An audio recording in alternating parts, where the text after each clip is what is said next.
Sabah everybody and welcome back to the channel. Today I'm going to do a review for you guys of the brand new Gear VR with controller. It was announced around the S8 and S8 Plus launch and now it's available for most major retailers. I want to say thank you very much to Verizon Wireless for allowing me to be able to check out this package. I'm also going to compare it to the last version of the Gear VR that was released late last year around the Note 7. This is TK. Let's check them out.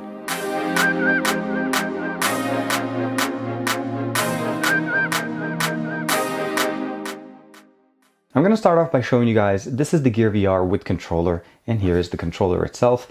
It's very nice, it's very small. This is late last year, this was announced and released around the Note 7, and the reason behind that is this was the first Gear VR to support USB Type-C. You'll notice the list of compatibility says Note 7, S7 Edge, S7, Note 5, S6 Edge Plus, S6 and S6 Edge.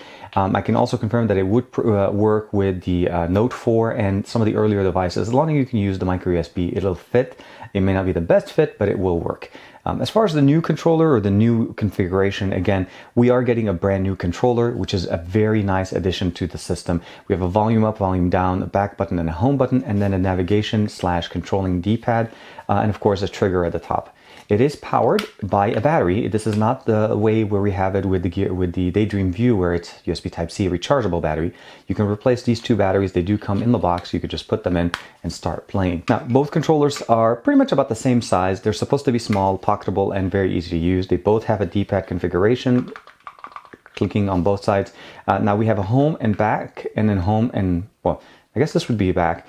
We do have a volume rocker on this side. On the Daydream View, it's on the right side. Difference is this is rechargeable via USB Type-C, and these are replaceable batteries, and we have what looks like to be a lanyard option right here. And again, we also have a trigger, which we're missing here. So we have one extra button on the Gear VR option where we don't have it here. First thing that's going to stand out to you guys, obviously, is the color. This is more of a bluish tint. This is more of a grayish tint. Doesn't really matter as much. You'll also see some differences as far as the aesthetics. Let's go ahead and take them out of the box.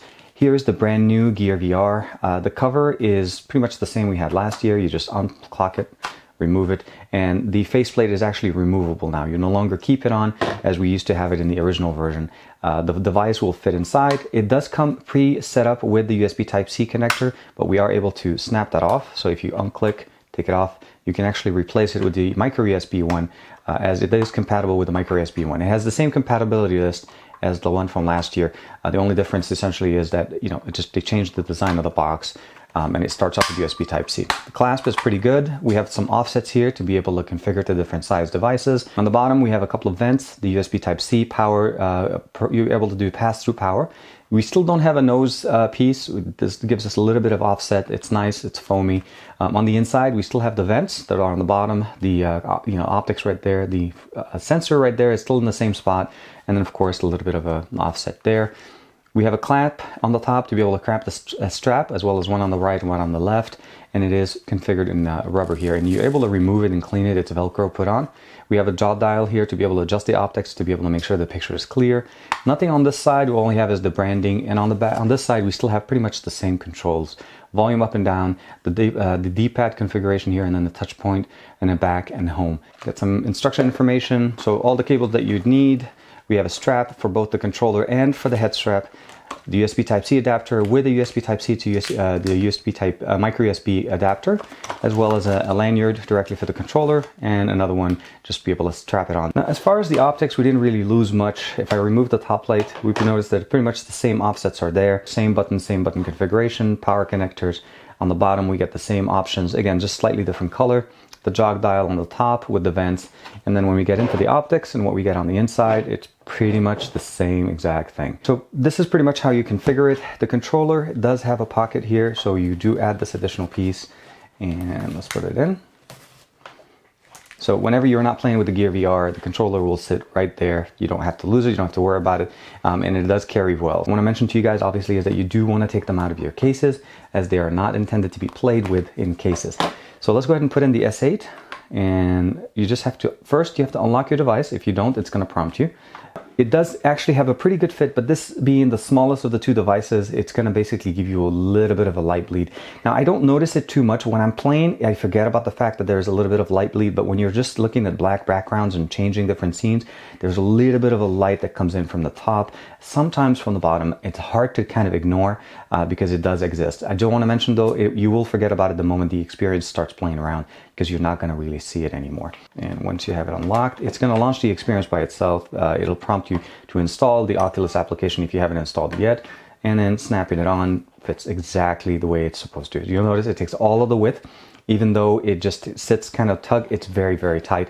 There's not much really you could do as far as removing it, and I haven't had any light bleed issues here. You can wear it with glasses. I'm not saying you can't. As far as comfort though, I found that if I take out the glasses and just adjust the jog dial for me, it works. But if you do need to wear your glasses, please be aware. It will work, even though there's going to be glass on glass, but you know, it's something you want to keep in mind. You're in the main home screen. You're greeted directly with welcome to Oculus Home. You have your featured apps on the left, and then you have your kind of like your friends and family. If you have friends that are playing with you on Facebook, you can connect with them here. You can go friends, request, and party mode.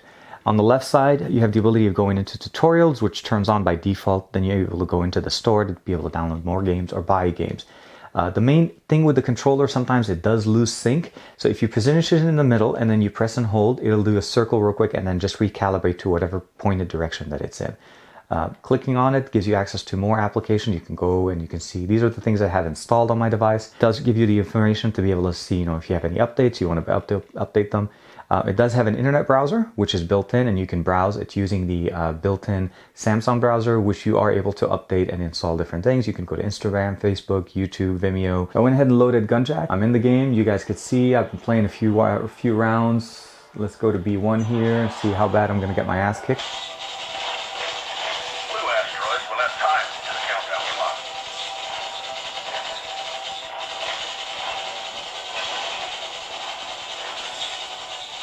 So very, very much fast-paced, extremely immersive.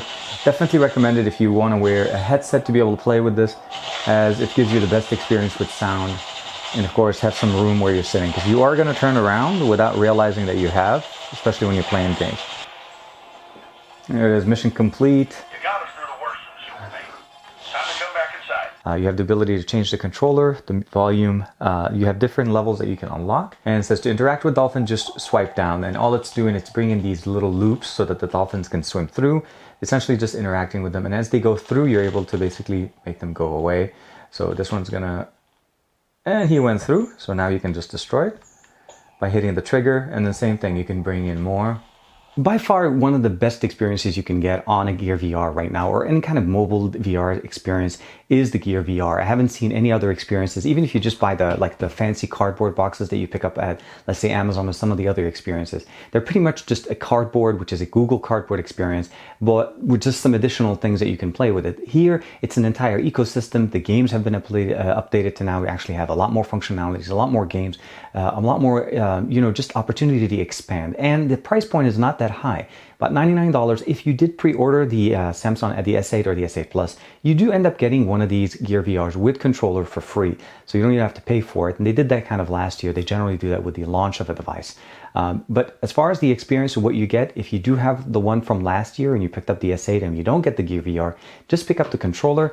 It's pretty much about, I think, $39.99 available on most retailers, and you'll be able to basically get the same experience as the current Gear VR. As aesthetically, it's pretty much the same, very minor aesthetics that they did in there. As far as Daydream, unfortunately at this point, it is not compatible with the S8 or the S8 Plus, although I can see some nice functionality there. Other than that, I think Cardboard does work, and it works on almost any device. Let me know what you guys think in the comments below. I want to say thank you to Verizon for allowing me to check out not only the S8, but the actual Gear VR with controller package, as this is a Verizon package. Again, I'll give you guys a link in the description below. Like and subscribe as usual. Let me know what you guys think in the comments. Thank you very much for the support, and I'm going to get back to playing some games. I'll see you guys in the next video.